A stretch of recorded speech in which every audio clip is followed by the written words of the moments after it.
Un très bon après-midi à vous tous qui suivez la télévision rwandaise. C'est toujours un plaisir de vous retrouver pour cette nouvelle édition. Et voici le sommaire de l'actualité de ce mercredi.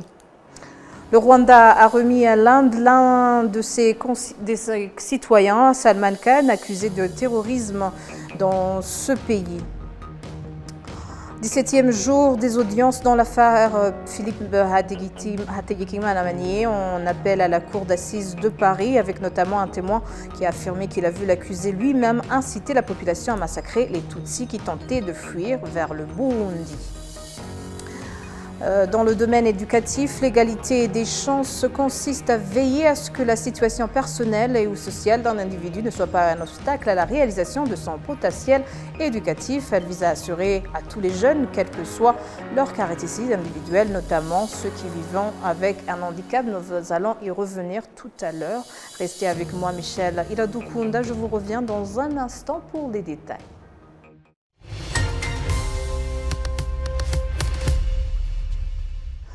Bonjour et bienvenue. Le Rwanda a remis à l'Inde l'un de ses citoyens, Salman Khan, accusé de terrorisme dans ce pays. Les organes judiciaires du Rwanda indiquent que le Rwanda n'est pas un refuge pour les personnes accusées de crimes. Les détails avec Assim Youssouf. Salman Khan, originaire de l'Inde, a été remis ce matin aux organes judiciaires de son pays venus le recevoir. Il a signé les documents que les représentants des deux parties ont échangés avant qu'elle ne les signe, également pour confirmer sa remise et tous les objets saisis sur lui au Rwanda. Le procureur de la République au niveau national, Siboyinore John Bosco, responsable du département des crimes internationaux, explique le processus ayant conduit à l'arrestation de cet homme. Le gouvernement du Rwanda, par l'intermédiaire du ministère de la Justice, a examiné cette demande et le ministre de la Justice et mandataire de l'État a, le 12 de ce mois de novembre, cette année, approuvé cette demande en donnant l'ordre selon lequel Salman Khan soit remis à l'Inde.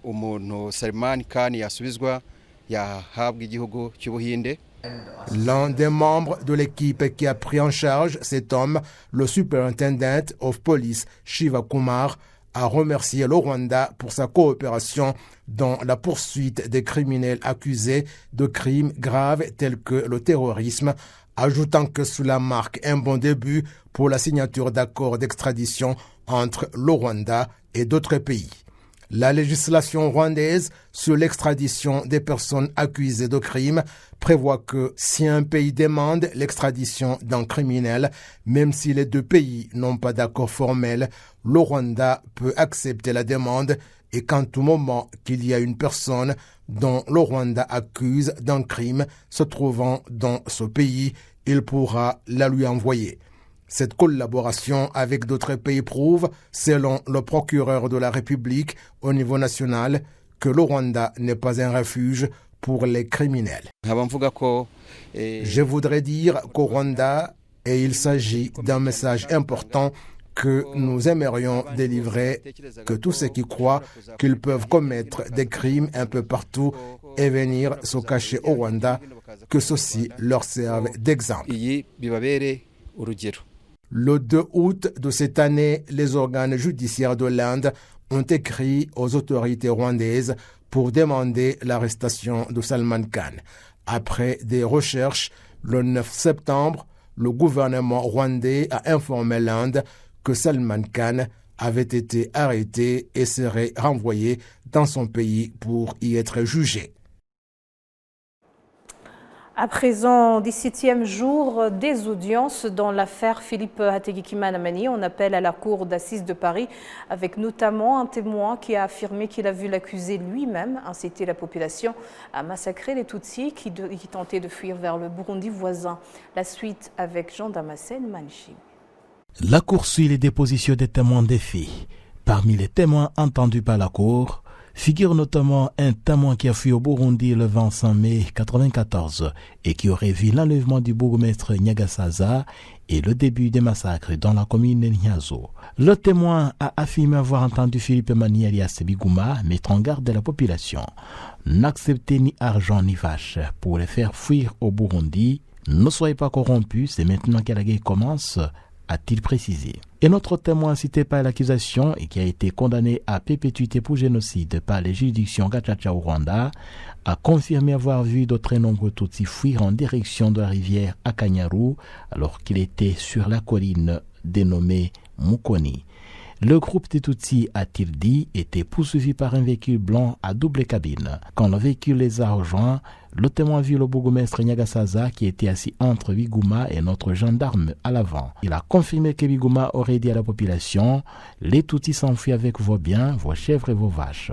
Allez prendre des gourdins, des lances et des machettes pour les tuer et récupérer leurs biens. » Et au témoin d'ajouter que l'accusé a ensuite désigné le bourgmestre Nyagasaza et déclaré « Même celui-ci, nous allons le tuer. » Selon le témoin, Philippe Atekimana Manié a demandé aussi à la population si certains savaient manier des fusils ou jeter des grenades. Et la population a répondu par la négative. Dans ces procès à la Cour d'assises de Paris, la Cour s'appuie essentiellement sur les témoignages. Quelle valeur faut-il accorder à ces derniers 30 ans après les faits? Maître Domitil Philippard, qui suit de près ces procès pour génocide et Tutsis à la Cour d'assises de Paris depuis des années, estime que de tels témoignages permettent tout de même de déboucher sur une vérité judiciaire malgré un temps relativement long. Et on sait que la mémoire des gens, très longtemps après les faits, peut présenter certaines difficultés. Après, ce qu'il faut savoir, c'est que on entend quand même beaucoup de personnes. Ce qui importe, en fait, c'est d'avoir suffisamment de cohérence entre les différents témoignages pour avoir des éléments qui vont nous permettre d'avoir des certitudes. Même si un témoin en particulier va avoir oublié certaines parties des faits qu'il a vécu pendant le génocide, du fait aussi qu'il soit traumatisé par ce qu'il a vécu, parce que c'est une période qui était extrêmement violente. Donc il y a des mémoires qui sont plus ou moins conservées avec ces éléments-là. Même si un témoin a oublié certains faits, on remarque quand même chez chacun, quand il évoque son récit, des souvenirs très présents.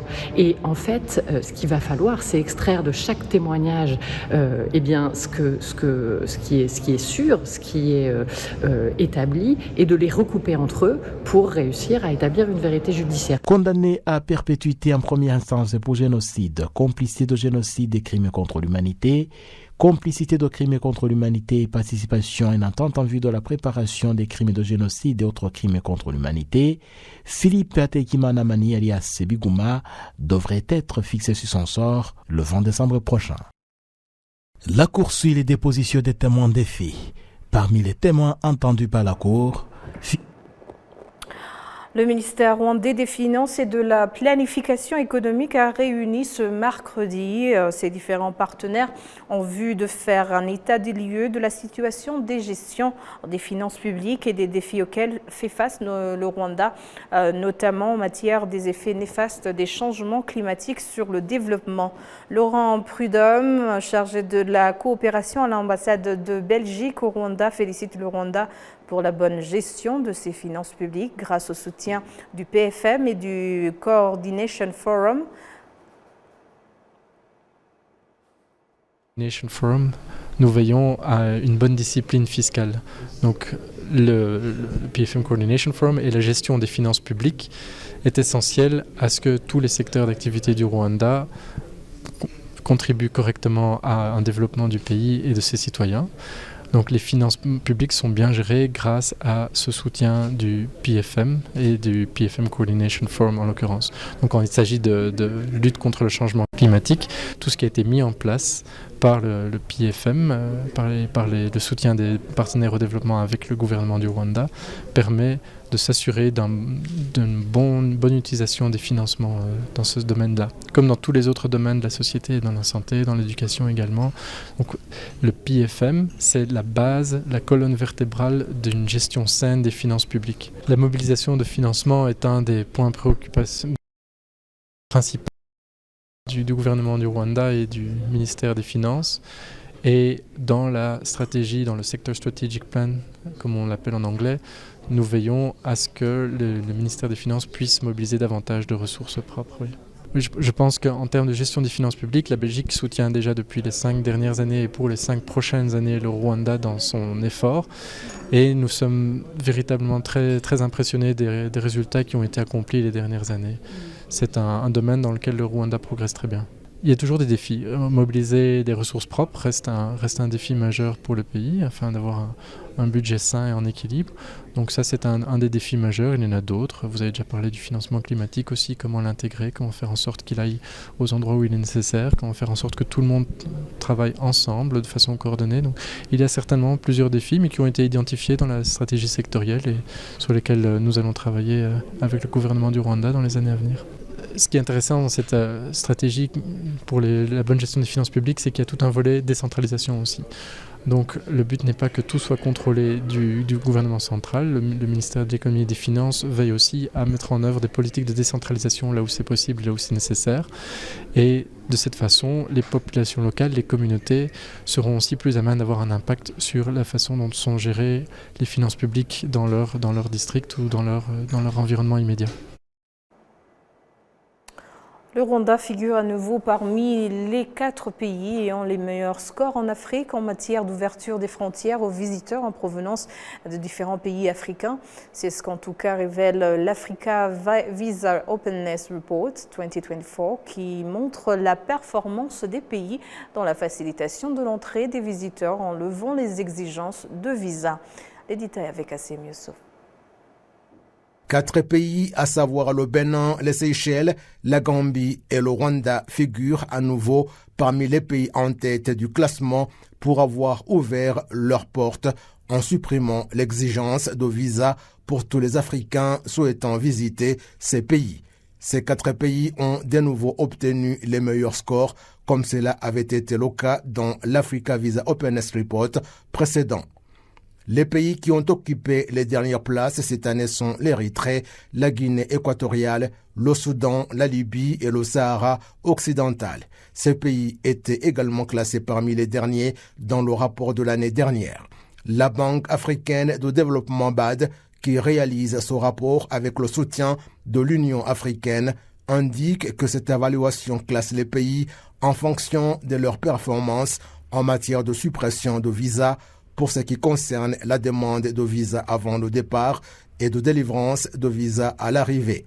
Les pays qui obtiennent un score de 0 sont ceux qui exigent un visa avant le départ. Ceux qui exigent un visa à l'arrivée obtiennent un score de 0,8, tandis que ceux qui n'ont pas besoin de visa obtiennent un score de 1,0. Le rapport de cette année montre que parmi les 54 pays africains, 17 ont réussi à améliorer leur score par rapport à l'année dernière, 15 autres ont révisé leur politique de visa, 29 ont maintenu leur position, n'ayant ni progressé ni régressé, et 8 pays ont régressé. Beaucoup de pays ont en général réussi à réformer leur politique de visa, apportant des améliorations notables qui favorisent l'ouverture des frontières pour tous les Africains désireux de visiter d'autres pays du continent. Sur les 16 pays sur 20, les premiers au classement se trouvent en Afrique de l'Est et de l'Ouest. La région de l'Afrique du Nord est représentée par un seul pays, à savoir la Mauritanie. En Afrique australe, 3 pays figurent parmi les meilleurs et il s'agit du Madagascar, des îles Maurice et du Mozambique.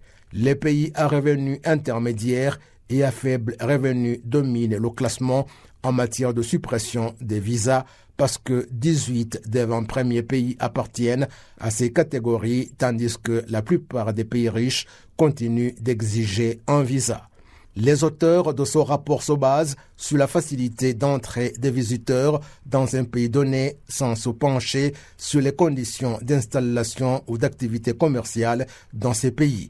Ils recommandent aux pays qui n'ont pas encore levé les exigences de visa d'envisager de réformer leur politique pour faciliter la libre circulation des Africains tout en accélérant le développement du continent grâce au commerce et à la coopération économique.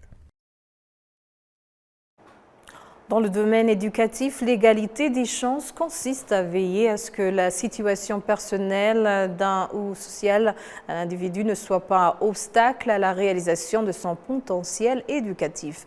Elle vise à assurer à tous les jeunes, quelles que soient leurs caractéristiques individuelles, notamment ceux vivant avec un handicap, un niveau de formation générale élevé, garant d'une insertion professionnelle et sociale réussie, d'un accomplissement personnel.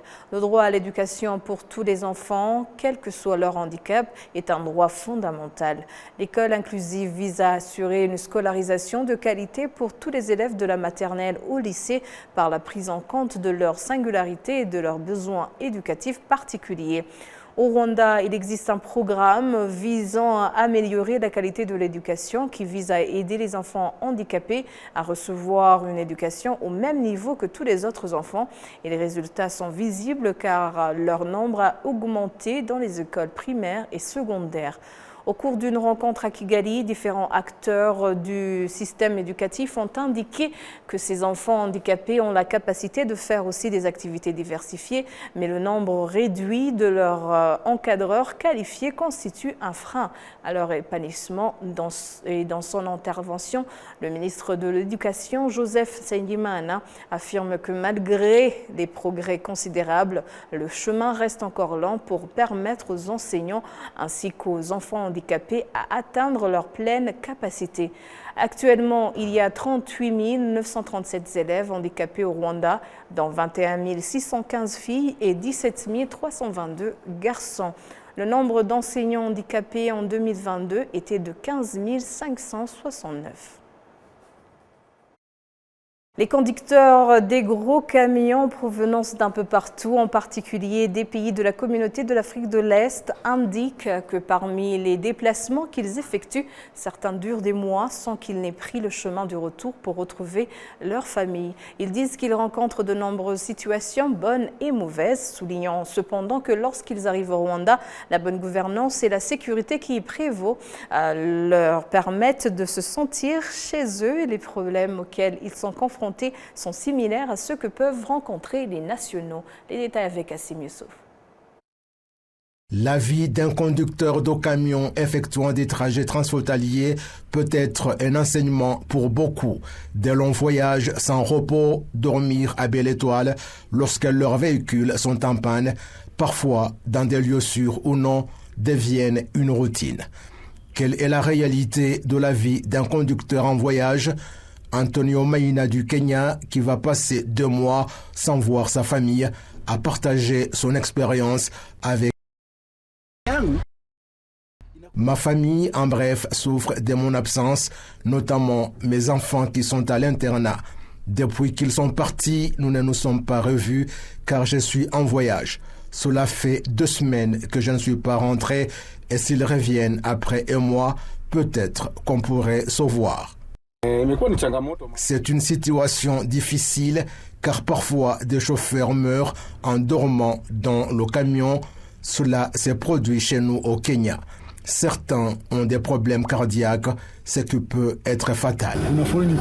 Il arrive aussi qu'il y ait une longue file de camions impossible à éviter et la nuit, des voleurs viennent voler le carburant. Un voleur peut aussi briser un conteneur et voler la marchandise. Antonio Maina et Benson Mungai, conducteurs de camions depuis plus de 30 ans, admettent que leur métier est épuisant et qu'il s'agit d'une réalité de la vie parce qu'on ne peut pas réussir dans la vie sans que la sueur du front n'écoule. Mais, somme toute, c'est un métier gratifiant pour eux et leur famille. Ce n'est pas un mauvais travail car c'est celui qui nourrit ma famille et me permet d'assurer l'éducation de mes enfants. Vous savez, il est important de rendre nos familles heureuses car ce sont elles qui prient pour notre bien-être et que nous voyageons tête haute. Les difficultés et les défis dans le métier de conduire des camions peuvent résulter de plusieurs facteurs. Certains de ces défis qui entraînent aussi des problèmes conjugaux en général sont notamment la longueur des trajets à travers différents pays, l'état des routes, l'état des véhicules qui parfois peuvent causer des accidents ainsi que la gouvernance des pays traversés. Tout cela contribue au retard enregistré. Par exemple, si on effectue le trajet qui vous mène à Lubumbashi au Congo, le peu de temps qu'on peut passer sans qu'on soit rentré à la maison, c'est 3 ou 4 mois. Il y a des gens qui mangent du poulet, d'autres mangent des chiens, des singes et même des serpents. Moi, je ne pourrais pas manger cela. C'est pour cela que je préfère cuisiner moi-même. Cela m'aide à rester en forme et à choisir ce que je mange. Des obstacles existent partout, mais ces conducteurs estiment que la plupart des difficultés qu'ils rencontrent dans d'autres pays disparaissent une fois qu'ils entrent au Rwanda parce que c'est un pays jouissant de la bonne gouvernance, disent-ils, et qu'on y trouve des infrastructures de bonne qualité telles que des routes et que la sécurité y est irréprochable. Pour ce qui est de la sécurité du côté du Rwanda, je ne vois aucun problème. Le Rwanda est le meilleur dans toute la région de l'Afrique de l'Est. De Nyungwe à Bugarama, le Rwanda est numéro 1 et je n'en doute pas. Vous devriez aussi être fiers de cela. Ici au Rwanda, vous savez que c'est à la maison et concernant la sécurité, vous le savez vous-même, c'est sans commentaire. Dans le district de Rubavu, l'on compte environ 200 camions par jour transportant des marchandises destinées à des usines comme la Bralirwa et Pfundati Factory, d'autres qui vont au port de Rubavu, aux entrepôts de Majerwa et d'autres qui continuent vers la République démocratique du Congo. Certains entrepreneurs rwandais, représentants de diverses institutions gouvernementales, estiment qu'ils ont désormais réussi à intégrer aux marchés mondiaux, ce qui leur permet de s'approvisionner en produits de haute qualité en plus grande quantité et à des prix plus compétitifs. Ce qui n'est pas le cas dans le passé, car ils dépendaient des importations des pays voisins. Patrick Nilidandi nous fait le point.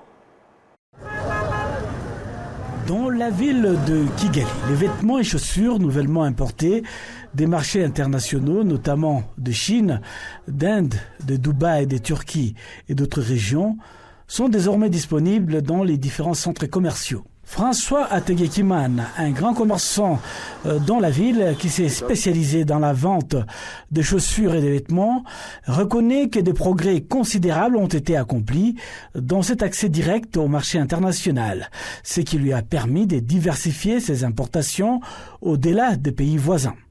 Point de vue partagé avec l'entrepreneur Nagijimana Emmanuel, qui estime que l'ouverture actuelle est très bénéfique avec de coûts de billets accessibles au grand nombre.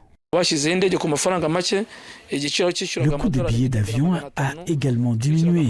Auparavant, les billets pouvaient coûter jusqu'à $1 500 et une grande partie du capital était consacrée au transport de marchandises par avion. Mais maintenant, nous pouvons nous rendre sur les marchés internationaux comme en Chine et entrer en contact direct avec les commerçants chinois sans intermédiaire. Nous avons un accès direct à leurs industries où ils produisent des biens de haute qualité, même des articles personnalisés. Depuis ces changements, le commerce a considérablement augmenté, surtout depuis que nous avons commencé à importer directement dans le marché international.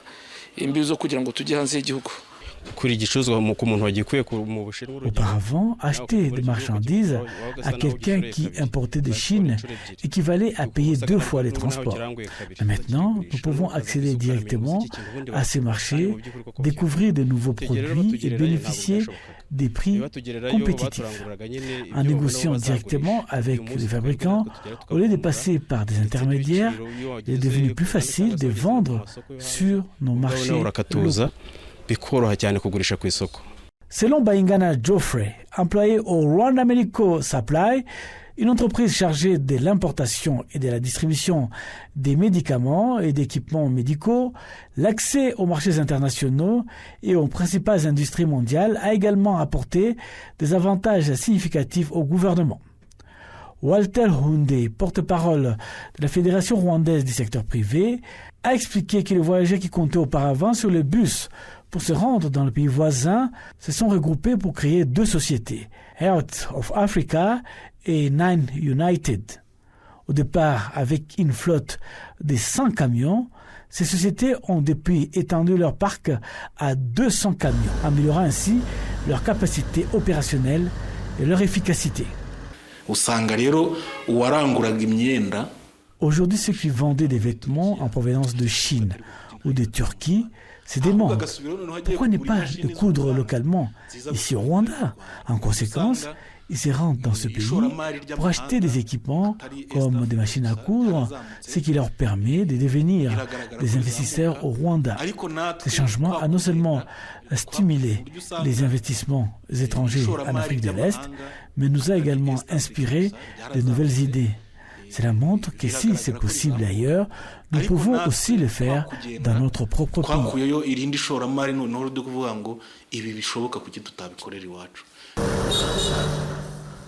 Les données de l'Institut national de la statistique du Rwanda indiquent qu'entre 2020 et 2023, les commerçants rwandais ont importé des marchandises de 20 pays, dont 17 hors du continent africain.